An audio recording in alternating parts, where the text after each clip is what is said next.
Houston and Oklahoma meeting up once again. Will this one be a classic like some of the past ones? I guess it probably depends who we ask.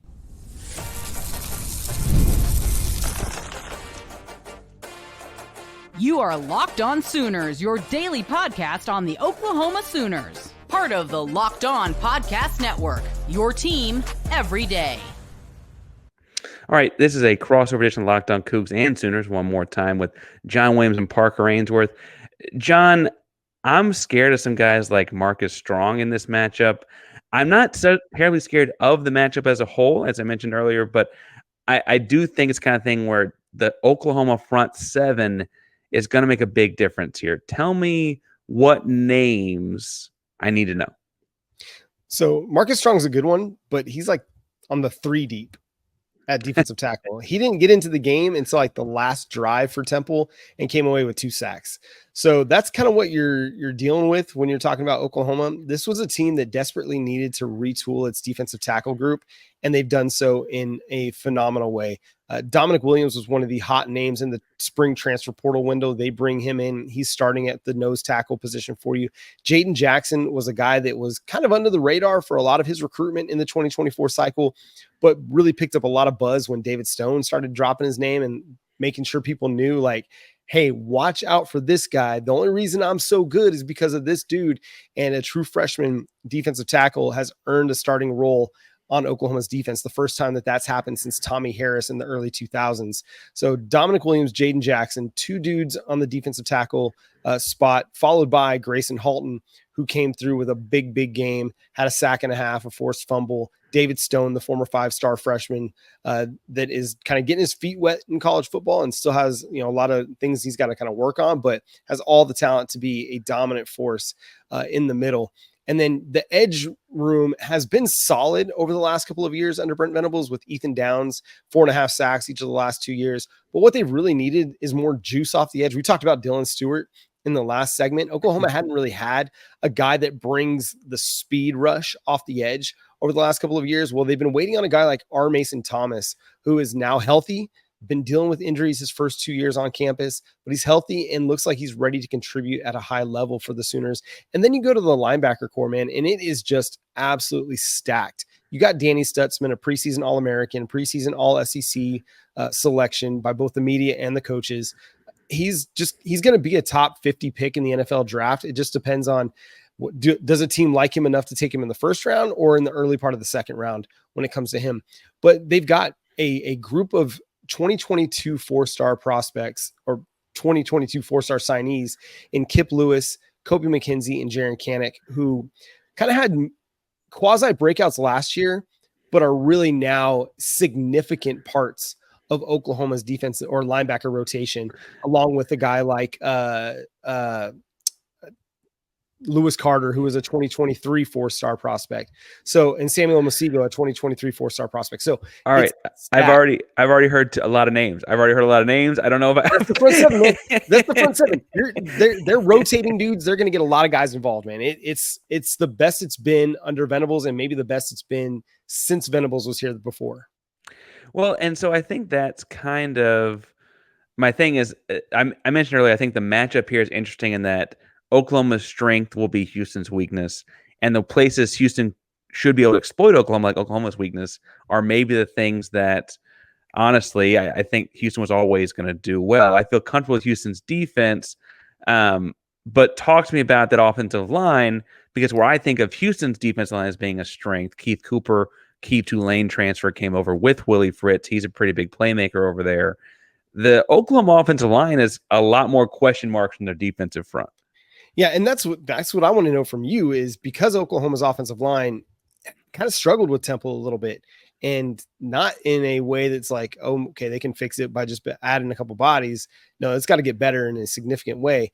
They had Jake Taylor, their starting right tackle. He was out last week. They lost Branson Hickman, the starting center, in the first quarter to an ankle sprain.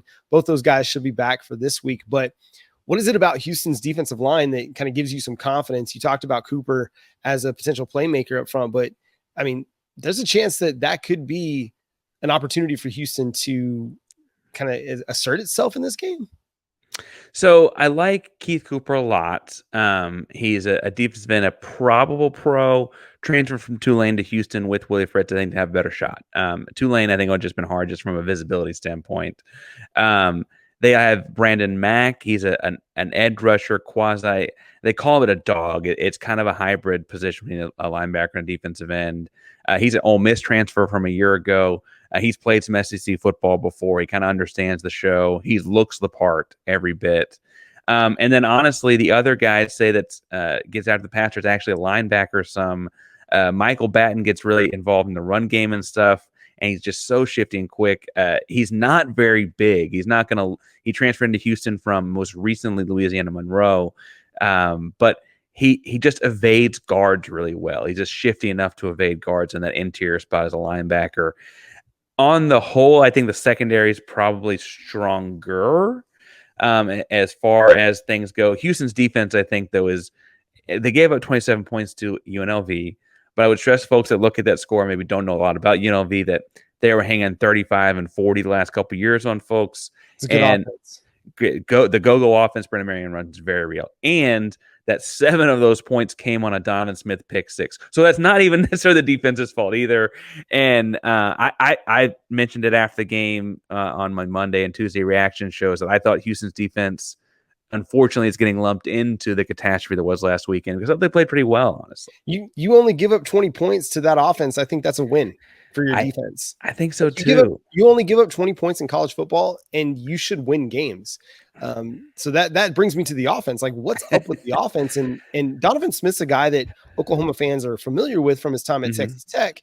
I've always kind of been high on him, but it just hasn't really seemed to click down there in Houston. Yeah, and CBS even had him as a potential dark horse draftee, like a top 10 quarterback pick in the NFL draft kind of guy. He looks the part, 6'5", 245, walks in the room, looks every bit the part. And frankly, at Tech, he ran a lot more. I thought we were getting more of a dual threat kind of guy. He ran over linebackers, big, strong runner, Josh Allen type of runner. He's not Josh Allen, but Josh Allen type of runner, right? And then at Houston, they really haven't put him out running a whole lot. We found out after the season last year that he hurt his shoulder, and so he was playing with the hurt shoulder. Then the coaching change happens, and he misses spring ball healing that hurt shoulder. He had surgery on his labrum. And I think that kind of set him back. And I'm not saying they hadn't said yet this week. I thought he looked worse in the first game this year than did at any point last year. And that's either new offense, no spring ball, whatever the case may be. He looked uncomfortable. I was disappointed in that. I thought I was going to see more progression there. And then, frankly, it was year 2 with this offensive line coach, and I guess it is a new system. I felt like he was under a lot of pressure and duress, which again, it takes me back to the fear I have in this front 7. If this thing turns into a blowout that FanDuel thinks it might, I don't think it's going to be a blowout in my head. We can get to picks if you want, but I do think that would be because the OUD line just eats, right? I think that would be the deal here, is if it gets to be that kind of a chaotic day. Houston brought in Kevin Barbay, the offense coordinator from Mississippi State last year and App State the year before that. And I think everyone kind of anticipated running the ball a lot more. Starting running back got 2 carries last week. Backup running back got 4. I don't know if they'll kind of regress back to more of a normal load. I don't know what to expect this week out of that. But that was certainly a surprise as well when talking about offensive problems last week. I don't know if the OU front 7 is the get-right group for that, or if it's the kind of group that you pass behind on quick passes because you don't want the ball near those guys. If Houston were to do something miraculous this weekend, and I'm not saying it's off the table, I'd imagine they have to win a low-scoring game just because of where their deficiencies lie, though. Yeah, I think that sounds reasonable. Oklahoma's offense, again, got a lot of short fields. They didn't really have to exert themselves very much this past week. Probably going to have a bit more of a challenge this week, especially our offensive line versus Houston's defensive line. That seems like it's going to be a key matchup. And I mean, that's generic football, right? The guys that win in the trenches usually win the games. Ask Tom Brady about the New York Giants. So, I think, but where Oklahoma, I think, has a chance to kind of exert itself is on defense. And if the defense is able to keep Donovan Smith uncomfortable, then Oklahoma's offense may not have to try to do too much. They can just kind of play a defensive game and eventually let their playmakers be more than enough for them to kind of take over from there. One last name that Sooner fans need to know, because you may help us make a decision here, is people love Uyale, the third string quarterback who last year was the backup quarterback. He came in a Sam Houston State blowout last year, threw a big time touchdown pass. He came in last week in garbage time, threw the only Houston Cougar touchdown pass. He had a couple other kind of similar moments last year, and they weren't all great in garbage time last year either. But people like him. He's about 5'10", lefty, and he makes decisions quick. They might not always be the right decision. He makes decisions quick. And I think people like that change. So maybe we're talking about a different guy next week. I don't know. I don't know that I would jump the gun that fast, but I certainly got fans in comment sections every day asking for it. So maybe we'll see it this weekend. Who knows, John? Yeah, Oklahoma is no stranger to quarterback changes. I mentioned West Virginia. They were in Morgantown just a couple years ago, and they were facing, oh man, who was the former 5-star quarterback that was the starter for West Virginia then? I can't think of his name, but they were just teeing off on the dude because he was just so immobile. And then they bring in Garrett Green in the second half, another 5'10", white quarterback that he can move and he makes quick decisions with the ball.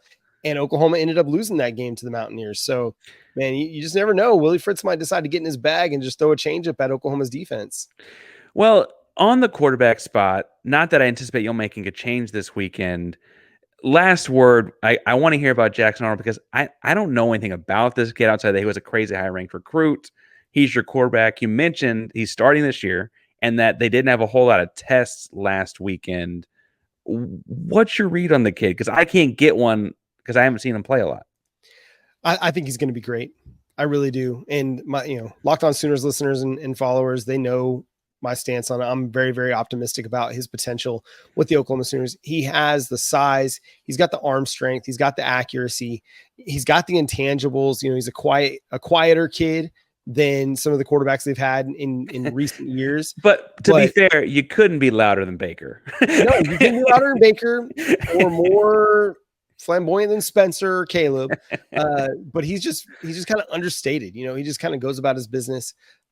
I think a lot of people looked at the Alamo Bowl game where he had 4 turnovers against Arizona and decided to kind of make that who he was as a quarterback. But I think that's really short-sighted, and it doesn't really give him the opportunity for, hey, let's have an offseason where I get to go actually be the starting quarterback. And he looked solid, man. He didn't throw for a big yardage number against Temple, threw for 141 yards, I believe, but he threw for 4 touchdowns, and pretty much every throw was on the money. He had, 8 incompletions, but 4 of those were drops. One of those was like just off the fingertips to a slight wide receiver. So he's got all the tools to go to the NFL and be a starting quarterback at the NFL level. He's a very, very athletic quarterback. He can run really, really well. And man, he's just got a rocket for an arm. He just makes it look really, really easy. A lot of it's just going to depend on, one, can the offensive line hold up long enough for them to get some deeper passing concepts going? And 2, will a depleted wide receiver depth chart come through for him? Because they're missing a guy like Nick Anderson, who was an 800-yard receiver and 10 touchdowns for them last year. Drake Stoops went off to the NFL. They're trying to get Angelo Anthony back, who was leading Oklahoma in receiving up until the Texas game when he blew out his ACL and was lost for the year. They lost Jaden Gibson for the year. They've lost Jaleel Farouk, who was a senior on this team, had 600 yards receiving for 6 to 8 weeks due to a broken foot. So the wide receiver depth chart for Oklahoma is decimated. But you got a Deion Burks, who was a highly sought after transfer, 3 touchdowns last week. If they can continue to open him up and get him deeper involved in the passing game, they'll be just fine. But Arnold, dude, he's incredibly talented, and he's a good kid too. Easy to root for. Well, and I'll root for him a lot of weeks besides this one. How about that? Yeah. That's John Williams. I'm Parker Ainsworth. You can follow him at John9Williams on X, Twitter, whatever you want to call it these days, I guess. I'm at Painsworth512 wherever you get social media. I'm going to leave predictions to folks to find us both on Friday's episode, mostly for the intrigue. And I also don't know that we'll agree on some of that stuff. But that's Locked On Cougs, Locked On Sooners crossover. Thank you again so much. Thank you again to John for joining this as well.